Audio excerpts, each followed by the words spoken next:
Greetings from Bulgaria. We're creating this video to help explain our work here and also the support that we need. Every missionary is sent out or called to a task. When we came to Bulgaria, we were given the task of leadership development. That is, coming alongside current leaders and or identifying future leaders and then assisting them in what it takes to lead their church.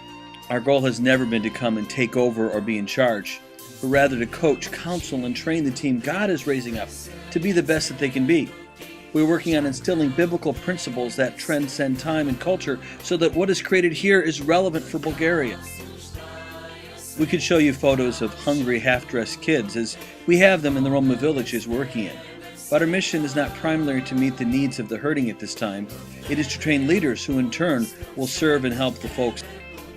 You have heard it was said, give a man a fish and you feed him for a day. Teach a man to fish and you feed him for a lifetime. That's what we're doing as we are training and raising up solid church leaders who will in turn raise up more leaders.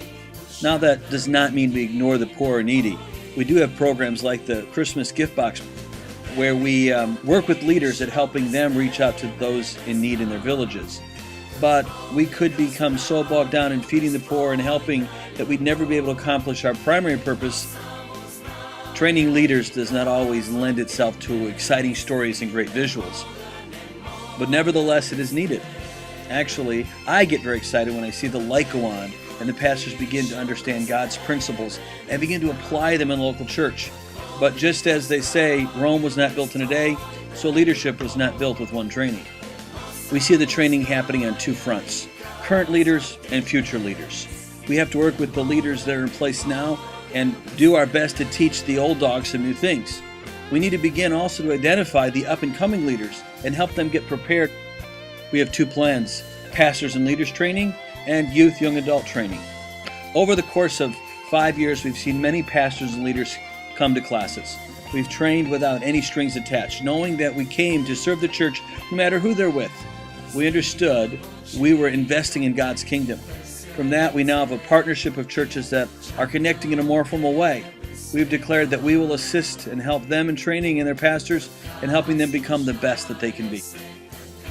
Our Love Bulgaria Youth Conference and Catch Fire Festivals are the ways that we work with the next generation of leaders, planting the seeds, giving them experiences, help them know God better, and see the work that He wants them to do. When we first arrived, we were fully funded, but as time has passed and the economy has worsened, people and churches have had to adjust what and to whom they give their funds to. Our support has dwindled, and we now find ourselves in a position of needing to communicate our shortfall and to ask for help. Our mission board, beginning January 2013, have two new policies in place for funding and keeping missionaries on the field. We need to have commitments for the year's expenses committed or pledged at 80% level for the year, and we need to have a surplus of at least 1 month's expenses in our account for them to be able to send us our funds and pay us. These are not unreasonable requests, but for us personally to arrive at those levels, we need some more individuals and churches to step up and help. First, by making commitments to our 2013 budget, and second, by giving now to help us get to the 1 month ahead level of expenses. We are needing, between now and December 31, 2012, about $35,000 above what is already committed to us to get us to the 1 month ahead level. That is the bottom line. We need that, or we'll have to reconsider our role. We cannot keep doing what we do if we're not supported by the sending church and people. This is not a threat, but reality, and we're wrestling with it at this time. We are praying about this and communicating as honestly and openly as we can, and we'll see what God and His people do. So please pray and consider what you might be able to give as a one-time gift or as an ongoing monthly amount. So here's a little challenge. We need $35,000 this year, and there are 4 months left. If we could get 350 individuals, families, churches, youth groups, small groups, Sunday school classes to give $25 a month more than they're currently giving, that's $100 for the year, we would meet our needs. $100 times 350 is $35,000. So it's doable, but we need to know if you can help. We want to thank you for listening, for your prayers, and your support.